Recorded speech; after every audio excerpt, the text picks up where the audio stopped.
السلام علیکم ورحمۃ اللہ وبرکاتہ۔ الحمدللہ رب العالمین واشہد ان لا الہ الا اللہ وحدہ لا شریک لہ واشہد ان محمدا عبدہ ورسولہ صلوات اللہ وسلامہ علیہ وعلی آلہ وعلی اصحابہ ومن اہتدی بہدیہ واستنى بسنتہ الی یوم الدین وبعد۔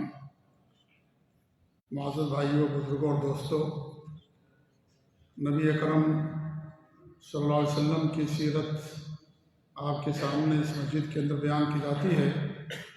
ہماری گفتگو ہجرت کے 7ویں سال تک پہنچی تھی۔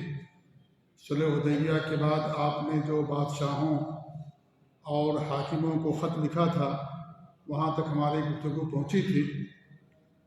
آج ایک چھوٹا سا غزوہ جو خیبر سے پہلے پیش آیا، جسے غزوہ ذی قرد کہا جاتا ہے یا غزوہ غابہ کہا جاتا ہے، اس کے تعلق سے آج ہماری گفتگو ہوگی۔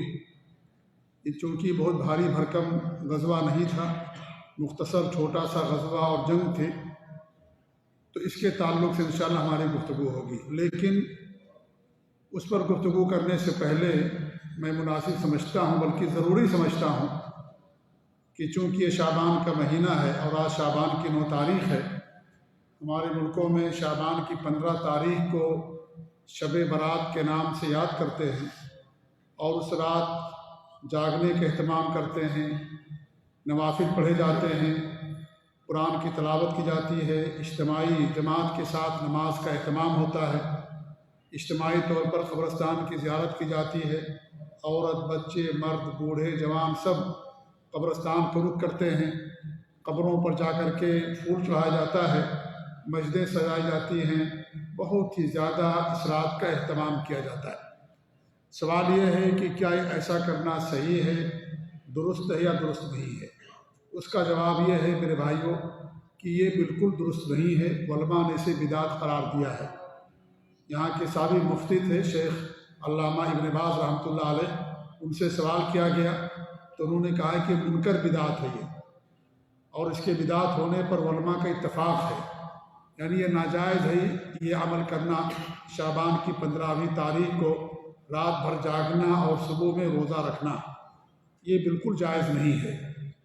اللہ کے رسول صلی اللہ علیہ وسلم کا جو معمول تھا شعبان کے مہینے میں وہ یہ تھا کہ آپ اس مہینے میں کثرت سے روزہ رکھتے تھے۔ صحیح بخاری اور صحیح مسلم کی حدیث ہے، حضرت عائشہ رضی اللہ تعالیٰ عنہ بیان فرماتی ہیں کہ آپ صلی اللہ علیہ وسلم رمضان کے مہینے کو چھوڑ کر کے کسی مہینے میں پورا روزہ نہیں رکھتے تھے، پورا مہینہ۔ رمضان پورا مہینہ روزہ رکھتے تھے، کیونکہ رمضان کا روزہ فرض ہے، باقی مہینوں کے اندر روزہ فرض نہیں ہے، مسنون ہے۔ پھر وہ کہتی ہیں کہ سب سے زیادہ آپ شعبان کے مہینے میں روزہ رکھتے تھے کثرت سے، یعنی پورا مہینہ نہیں رکھتے تھے لیکن اس مہینے میں زیادہ تر روزہ رکھتے تھے۔ تو آپ کا یہ معمول تھا شعبان کے مہینے میں روزہ رکھنا۔ ایسے ہی آپ کی جو ازواج مطہرات ہیں وہ شعبان کے مہینے میں روزوں کی قضا کرتی تھیں۔ شعبان تک شریعت نے مہلت دی ہے، جیسے جو مسافر ہو یا عورتوں کا مسئلہ ہوتا ہے اس کا، نفاس کا اور دودھ پلانے کا، تو ایسی عورتوں کے لیے، مسافرین کے لیے، یا جو بیمار تھے ان کی بیماری دور ہو گئی، ایسے لوگوں کے لیے شعبان تک شریعت نے مہلت دی ہے۔ لہذا شعبان کا مہینہ ختم ہونے سے پہلے، رمضان آنے سے پہلے ایسے لوگوں کو چاہیے کہ اپنے رمضان کے جو روزوں کی قضا تھی، باقی تھی، ان روزوں کی قضا کر لیں۔ تو آپ صلی اللہ علیہ وسلم کا معمول یہ تھا کہ اس مہینے میں آپ کثرت سے روزہ رکھتے تھے، لیکن شعبان کی 15 تاریخ جو آتی ہے اس رات آپ نے کسی خاص عبادت کا کوئی اہتمام نہیں کیا۔ ہمارے یہاں سورہ دخان کی ایک آیت ہے جس میں اللہ فرماتا ہے کہ انا انزلناہ فی لیلۃ مبارکہ انا کنا منذرین، کہ ہم نے اس قرآن کو بابرکت رات میں نازل کیا، ہم ہی لوگوں کو ڈرانے والے۔ کچھ لوگ یہ سمجھتے ہیں کہ اس سے مراد یہی ہے شعبان کی 15 تاریخ، کچھ لوگ یہ سمجھتے ہیں۔ حالانکہ میرے بھائیوں صاف واضح ہے کہ اللہ رب العالمین نے قرآن کو رمضان کے مہینے میں نازل کیا۔ خود اللہ کے ارشاد سورہ بقرہ کے اندر کہ شہر رمضان الذی انزل فیہ القرآن، کہ رمضان کے مہینے میں قرآن نازل کیا گیا۔ خود قرآن کہتا ہے کہ رمضان کے مہینے میں قرآن کا نزول ہوا۔ اب رمضان کے مہینے جب قرآن نازل ہوا تو بابرکت رات بھی رمضان کے مہینے ہی میں ہوگی، ظاہر بات ہے۔ اس کا بھی جواب اللہ نے دیا ہے، ذکر کیا ہے۔ 30ویں پارے کی صورت ہے سورہ القدر، انا انزلناہ فی لیلۃ القدر وما ادراک ما لیلۃ القدر لیلۃ القدر خیر من الف شہر۔ اللہ نے فرمایا کہ ہم نے قرآن کو شب قدر میں نازل کیا، اور آپ کو کیا معلوم کہ شب قدر کتنی عظمت والی رات ہے۔ شب قدر کا جاگنا 1000 مہینے کی عبادت سے بہتر ہے، یعنی ایک رات آپ جاگیں گے آپ کو 84 سال عبادت کرنے کا اجر اور ثواب ملے گا۔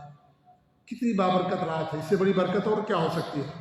تو اللہ رب العالمین نے سورہ الدخان میں جو فرمایا کہ انا انزلناہ فی لیلۃ مبارکہ، کہ ہم نے اس کو بابرکت رات میں نازل کیا، وہاں بابرکت رات سے مراد یہی شب قدر ہے، نہ کہ شب برات، کیونکہ قرآن تو رمضان میں نازل ہوا ہے۔ نہ صرف قرآن بلکہ جتنی بھی آسمانی کتابیں نازل ہوئی ہیں، جیسا کہ حدیث کے اندر آتا ہے، واصلہ بن اصغر رضی اللہ عنہ اس حدیث کے راوی ہیں، وہ فرماتے ہیں کہ اللہ کے رسول صلی اللہ علیہ وسلم فرمایا تورات، زبور، انجیل اور ابراہیم علیہ السلام کے صحیفے اور قرآن سب کے سب رمضان کے مہینے میں نازل ہوئے ہیں۔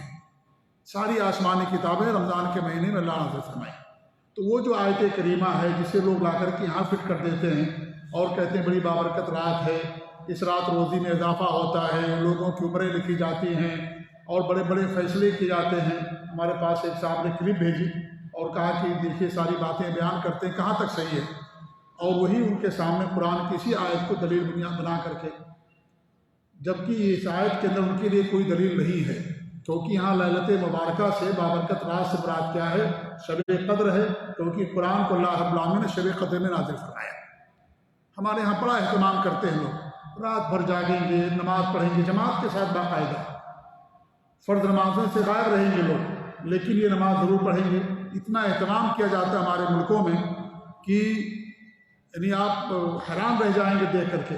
عصر کے بعد یا ظہر کے بعد سے لوگ نکلنا شروع ہو جاتے ہیں، روڈ جام ہو جاتا ہے، خاص طور سے وہ علاقے جو مسلم علاقے ہیں، مسلمان جہاں بستے ہیں۔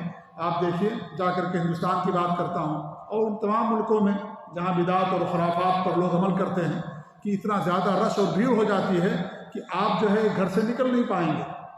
وہیں شب قدر آتی ہے چلی جاتی ہے، لوگوں کو پتہ تک نہیں چلتا ہے، لوگ جاگتے نہیں شب قدر کو، لوگوں کو معلوم بھی نہیں ہے۔ لیکن اس رات کا اتنا اہتمام، اتنا انتظام کہ سڑکیں جام ہو جاتی ہیں، روڈ فل ہو جاتا ہے، قبرستان دیکھیں ایک دم فل نظر آئے گا، ساری عورتیں، بچے، مرد سب قبرستان کے اندر رات بھر ڈیرا ڈالے ہوئے ہیں۔ اور جب صبح ہوگی تو آئے گا سوشل میڈیا پر قبروں کی تصویریں، اتنا زیادہ پھول اور گلدستے اور مالا لوگ قبروں پر چڑھا دیتے ہیں، جیسے ہندو اپنے قبروں اور کی سمادھی پر چڑھاتا ہے، جس کو سمادھی کہتے ہیں وہ لوگ، اسی طریقے سے مسلمان جا کر کے ساری چیزیں کرتے ہیں۔ تو میرے بھائیو، ساری چیزیں بدعت ہیں، یہ ساری چیزیں حرام اور ناجائز ہیں۔ لوگ کہتے ہیں کہ اللہ کے رسول صلی اللہ علیہ وسلم نے اس رات جا کر کے بقیع قبرستان کی زیارت کی تھی۔ تو میرے بھائیوں، کیا اللہ کے رسول نے صرف ایک رات قبرستان کی زیارت کی تھی؟ آپ کا تو معمول تھا قبرستان کی زیارت کرنا۔ آپ کے گھر سے بقیع قبرستان کتنا دور ہے؟ 2 منٹ کا راستہ ہے۔ آپ جایا کرتے، دن میں جاتے، کبھی رات میں جاتے، آپ مسلسل وہاں جایا کرتے تھے قبرستان کی زیارت کے لیے۔ یہ تو اتفاق کی بات کہ اس رات بھی آپ چلے گئے، اس وجہ سے نہیں کہ شعبان کی 15 تاریخ تھی، بلکہ آپ کا معمول تھا جانا۔ اور جب آپ کی وفات کا وقت آیا اس سے پہلے بھی آپ اور کثرت سے جانے لگے۔ تو قبرستان کی زیارت کے لیے کوئی دن متعین کر دینا، کوئی رات متعین کر دینا، یہ غلط ہے۔ یہ قبرستان کی زیارت ہمیشہ کھلی ہے آپ کے لیے، جب چاہیں جب جا کر کے قبرستان کی زیارت کر سکتے ہیں۔ تو لا کر کے لوگ اس کو یہاں بھی جوڑ دیتے ہیں کہ ہمارے نبی صلی اللہ علیہ وسلم اس رات قبرستان کی زیارت کے لیے گئے تھے، چلیں گئے تھے، مان لیا کہ گئے تھے، لیکن کیا اس وجہ سے کہ وہ شعبان کی 15 تاریخ ہے؟ آپ تو اور راتوں میں جایا کرتے تھے، دن میں جایا کرتے تھے، ہمیشہ جایا کرتے تھے قبرستان کی زیارت کرنے کے لیے۔ تو اس وجہ سے نہیں کہ شعبان کی 15 تاریخ۔ اور شب برات کا لفظ یہ بھی کہیں نہیں حدیث کے اندر آتا ہے، جو بھی آتا ہے لیلۃ النصف من شعبان کا لفظ آتا ہے۔ ایک حدیث اس کے تعلق سے آتی ہے، وہ حدیث یہ ہے کہ اللہ کے رسول صلی اللہ علیہ وسلم کا فرمان ہے کہ اللہ رب العالمین شعبان کی 15 تاریخ کو مشرک اور طینہ پرور کے سوا لوگوں کے گناہوں کو معاف کر دیتا ہے۔ یہ حدیث صحیح ہے یا صحیح نہیں، اس کے بارے میں علماء کے اختلاف ہے۔ اکثر علماء اس بات کے قائل ہیں کہ حدیث صحیح نہیں ہے، اور اس رات نماز پڑھنے کے تعلق جو حدیثیں آتی ہیں وہ سب موضوع روایتیں ہیں، منکر اور بے بنیاد روایتیں ہیں۔ اس حدیث کے بارے میں علماء کا اختلاف ہے۔ اکثر علماء کہتے ہیں صحیح نہیں، کچھ علماء کہتے ہیں صحیح ہیں۔ اس دور کے ایک عظیم مجدد گزرے ہیں علامہ البانی رحمۃ اللہ علیہ، وہ کہتے ہیں حدیث صحیح ہے یا حسن درجے کی ہے۔ چلے ہم مانتے ہیں کہ حدیث صحیح ہے، اللہ کیا فرماتا ہے، اللہ کے رسول کیا فرماتے ہیں کہ اللہ رب العالمین مشرک اور کینہ پرور کے سوا دیگر لوگوں کے گناہوں کو اللہ معاف کر دیتا ہے۔ چلے مان لیتے ہیں کہ اس رات کی فضیلت ثابت ہوگی شعبان کی 15 تاریخ، ٹھیک ہے، لیکن سوال یہ ہے کہ کیا فضیلت ثابت ہونے سے اس رات عبادت کرنے کا بھی ثبوت ملتا ہے؟ فضیلت الگ چیز ہے اور عبادت کے لیے الگ سے دلیل چاہیے۔ اس کی مثال یہ ہے جیسے کہ اللہ کے رسول صلی اللہ علیہ وسلم نے جمعہ کے دن کے بارے میں فرمایا کہ سب سے افضل دن جمعہ کا دن ہے، سارے دنوں کا سردار ہے۔ اب کوئی آدمی جمعہ کے دن جمعہ کی نماز کے بعد آ کر کے 40 رکعت 20 رکعت جماعت کے ساتھ گھر میں پڑھے، مسجد میں پڑھے، کہے جمعہ کا دن بہت افضل دن ہے، نماز پڑھنا ثواب کا کام ہے لہذا ہم پڑھتے ہیں، تو کیا اس کا یہ عمل درست ہوگا؟ اس کا یہ عمل درست نہیں ہوگا۔ یا جمعہ کے دن روزہ رکھے، اس کا عمل درست نہیں ہوگا۔ ہمارے بھی نے جمعہ کے دن روزہ رکھنے سے منع فرمایا، حالانکہ جمعہ افضل دن ہے لیکن پھر بھی روزہ رکھنے سے منع فرمایا۔ جمعرات جمعہ رکھ سکتے، جمعہ ہفتہ رکھ سکتے، صرف جمعہ کا روزہ نہیں رکھ سکتے۔ تو جمعہ کی فضیلت کو سامنے رکھ کر کے کہ سب سے افضل دن جمعہ کا دن ہے، اسی دن حضرت آدم کی تخلیق ہوئی، حضرت آدم کو جنت میں داخل کیا گیا، جنت سے نکالے گئے، اسی دن اللہ نے آپ کی توبہ بھی قبول فرمائی، اسی دن قیامت بھی قائم ہوگی، اسی دن ایک گھڑی ہے کہ جو بھی کھڑا ہو کر کے اللہ تعالیٰ سے دعا کرتا اللہ تعالیٰ اس کی دعا قبول فرماتا ہے۔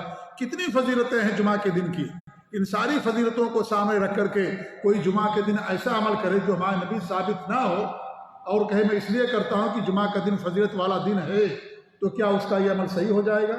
اس کا عمل صحیح نہیں ہوگا، یہی عمل بدعت ہوگا۔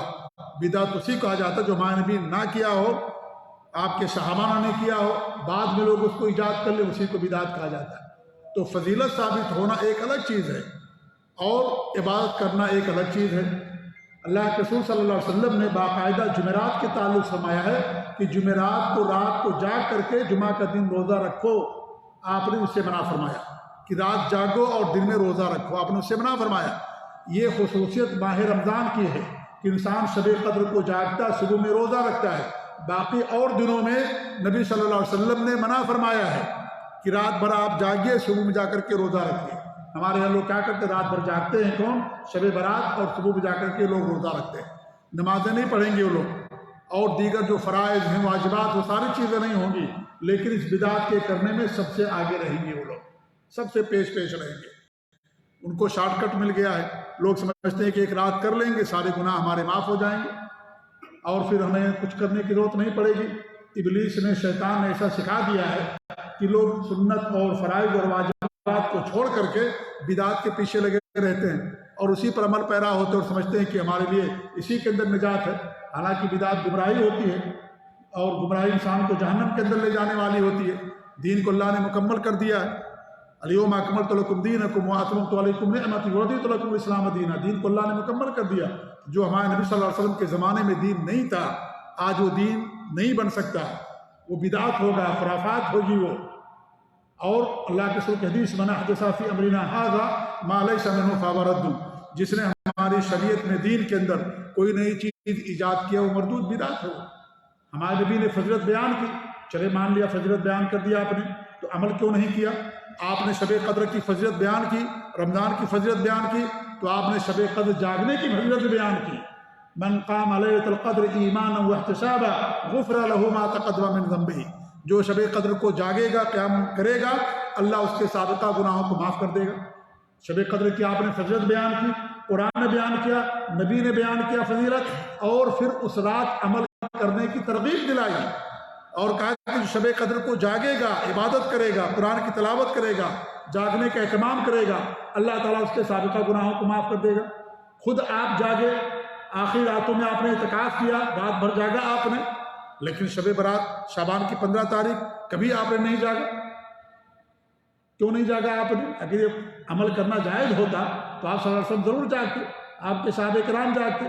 تو مان لیتے ہیں تھوڑی دیر کے لیے کہ اس رات کی فضیلت یہ ہے کہ اللہ رب العالمین مشرک اور کینہ پرور کے سوا دیگر لوگوں کے گناہوں کو معاف کر دیتا ہے۔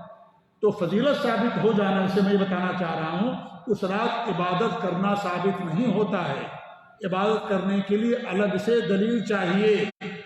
اگر ہمارے نبی صلی اللہ علیہ وسلم قیام شب قدر کے تعلق سے یہ نہ بتاتے کہ جو اس رات قیام کرے گا، جاگے گا، اور خود آپ نہ جاگتے تو ہم بھی نہیں جاگتے، لیکن آپ نے عمل کر کے دکھایا، حدیث میں بتایا، اس لیے ہم اس رات کو جاگتے ہیں اور قیام کرتے ہیں۔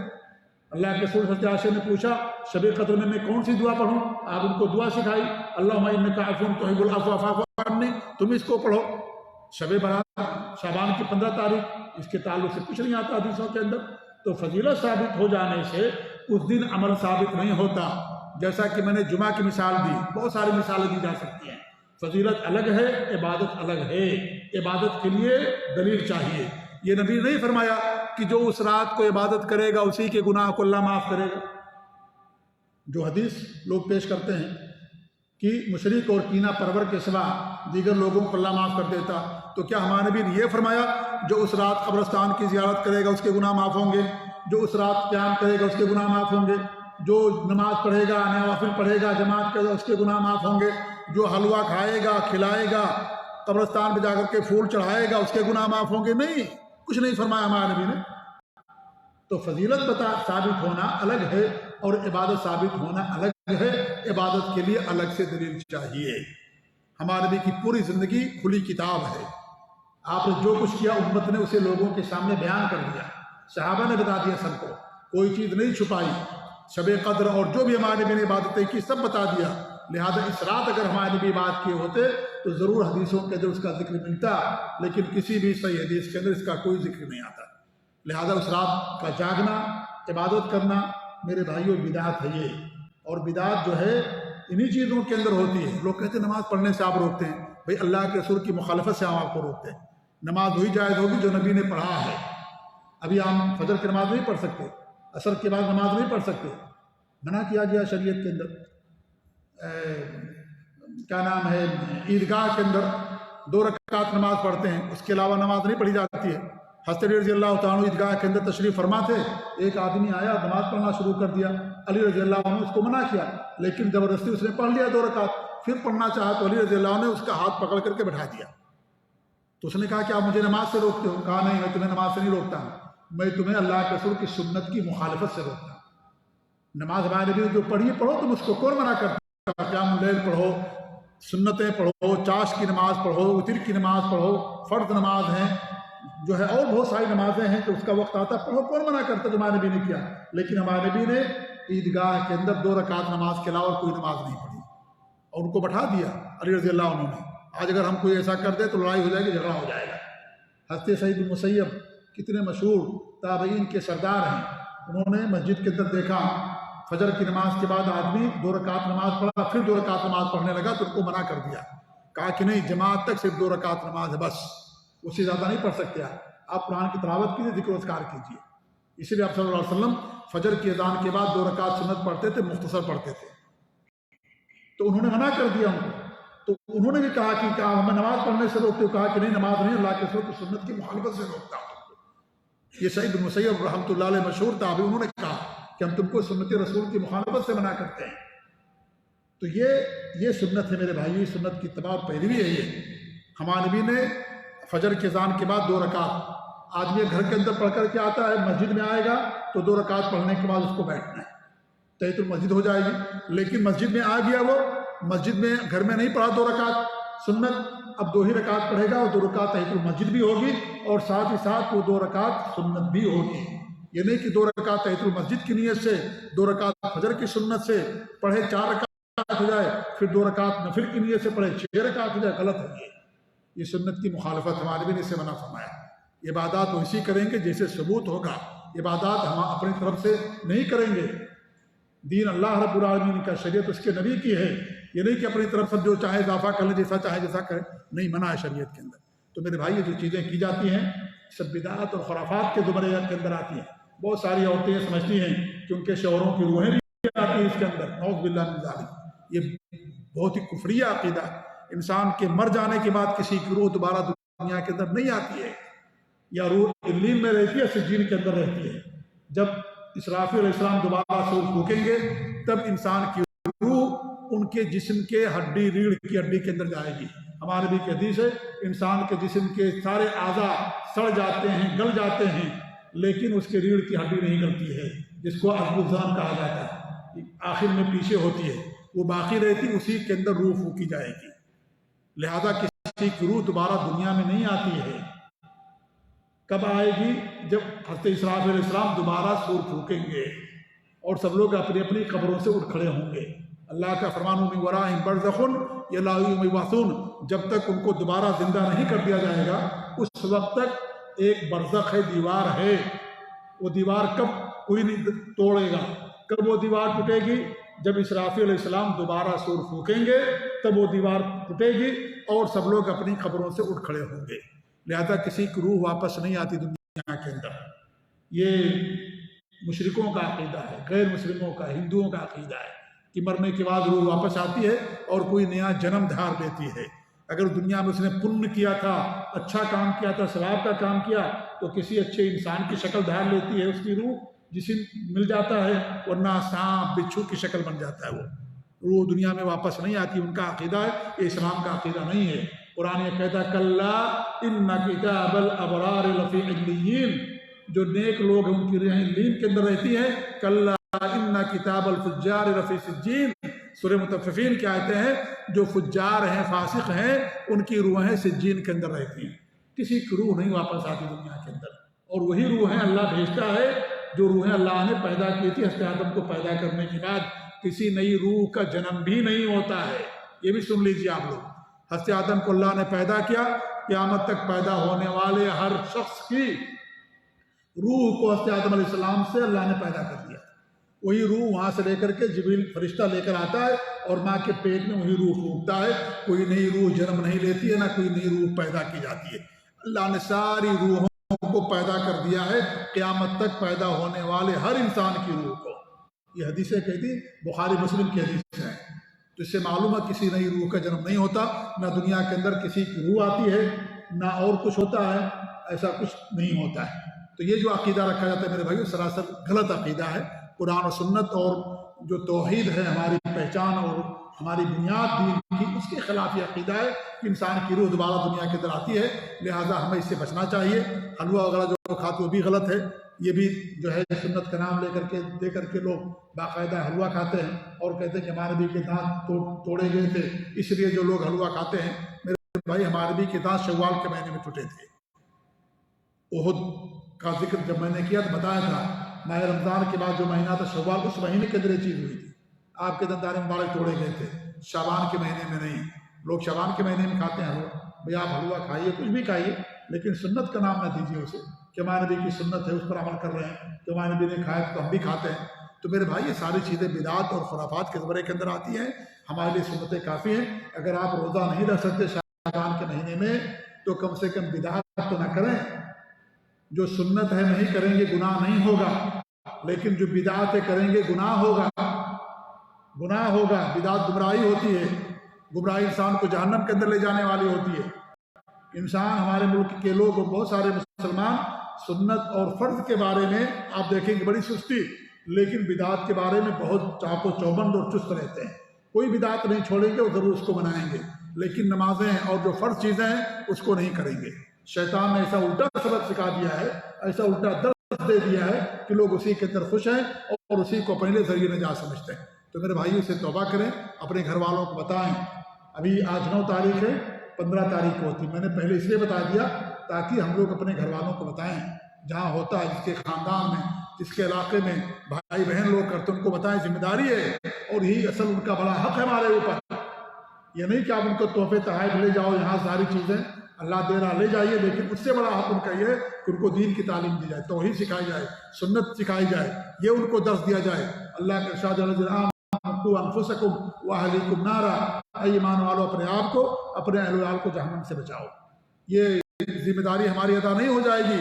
ہم نے ہر مہینہ یہاں سے پیسہ بھیج دیا، ہماری بیوی کیا کرتی ہے، بچے کیا کرتے ہیں، شب برات مناتے، حلوہ بناتے، قبروں پہ جاتے، ہم کچھ نہیں پوچھتے، نہیں، ذمہ داری ادا نہیں ہو جائے گی۔ ذمہ داری یہ ہے کہ آپ ان کو بتائیے کہ ساری چیزیں بدعات ہیں، خرافات ہیں، یہ سب سے بڑی ذمہ داری ہے، یہ ان کا سب سے بڑا حق ہے کہ ان کو جہنم سے بچانے کا۔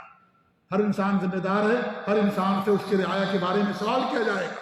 صرف پیسہ بھیج دینا کافی نہیں ہے، حق نہیں ادا ہوا۔ حق کب ادا ہوگا؟ جب آپ دین کا حق ادا کریں گے، جب آپ ان کو جہنم سے بچائیں گے، جنت کے راستے پر لگائیں گے۔ جنت کا راستہ توحید کا راستہ، سنت کا راستہ ہے۔ شرک اور بدعات کا راستہ جہنم کا راستہ ہے، جہنم پر جا کر کے وہ ختم ہو جاتا ہے۔ اس لیے بدعات و خرافات سے لوگوں کو منع کیجیے اور توحید اور سنت پر لگائیے۔ سنتیں ہمارے لیے کافی ہیں، نبی کا عمل ہمارے لیے کافی ہے، ہمیں کسی نئے عمل کی اور دین کے اندر کسی نئی چیز کو پیدا کرنے کی ضرورت نہیں ہے۔ اللہ نے دین اسلام کو مکمل کر دیا ہے، لہٰذا میرے بھائیوں ہم اس سے بچیں، جو بھی بدعات ہو ہم اس سے بچیں اور اپنے اہل وال کو بھی اور گھر والوں کو بھی سب کو ہم اس سے بچائیں۔ اللہ سے دعا کہ اللہ رب العالمین ہم سب کو بدعات و خرافات سے محفوظ رکھے اور نبی کی سنتوں پر اللہ رب العالمین ہم سب کو قائم رکھے، آمین۔ آئیے مختصر طور پر غزوہ کے بارے میں پڑھ لیتے ہیں، اور یہ غزوہ ذی قرد نام اس کا، غزوہ غابہ بھی کہا جاتا ہے۔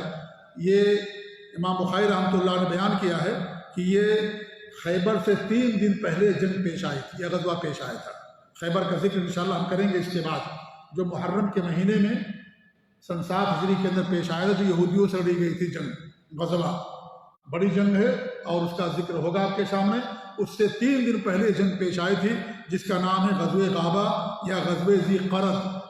قرد قاف را دال، قرد نہیں، قرد بالاتقاف سے، قرد معنی بندر ہوتا ہے عربی زبان میں، تو یہ قرد ہے، قرد نہیں ہے یہ۔ اس لیے میں بار بار کہہ رہا ہوں کہ کوئی قرد نہ پڑھ لے، میں نے جو ہے لکھا ہے کیا نام ہے فیس بک پر، غزوہ ذی قرد ہے یہ جگہ کا نام ہے ذی قرد، اس لیے اس کو غزوہ ذی قرد کہا جاتا ہے۔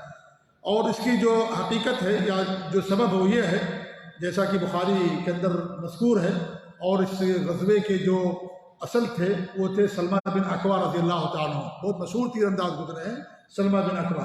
وہ خود بیان کرتے ہیں کہ جس کا خلاصہ یہ ہے کہ اللہ کے رسول صلی اللہ علیہ وسلم کی اونٹنیاں تھیں جو دودھ دے رہی تھی، دودھیل اونٹنیاں، انہیں آپ نے اپنے غلام رباح کے ساتھ اور ایک چرواہے کے ہمراہ چرنے کے لیے بھیجی تھی۔ اور سلمہ بن اکوع فرماتے ہیں کہ اور میں بھی ابو طلحہ کا گھوڑا لیے ہوئے ان کے ساتھ میں تھا۔ اچانک کیا دیکھتے ہیں کہ عبد الرحمن فرازی، یہ بنو فزارہ کے ایک آدمی تھا، وہ آتا ہے اور کچھ لوگوں کے ساتھ، اس نے کیا کیا، اونٹنیوں پر اس نے چھاپا مارا اور ان سب کو ہانک لے گیا اور چرواہے کو قتل کر دیا، جو چرواہا تھا اس کو قتل کر دیا۔ تو یہ سلمہ بن اکوع رضی اللہ تعالیٰ عنہ وہاں پر موجود تھے۔ وہ کہتے ہیں کہ میں پہاڑی پر چڑھا اور میں نے اعلان کیا، وا صباح، یعنی یہ اعلان کیا جاتا تھا کہ یہ اب یعنی دشمن نے حملہ کر دیا ہے، جنگ کی حالت پیدا ہو گئی ہے، تو اس طرح کے الفاظ استعمال کیے جاتے تھے۔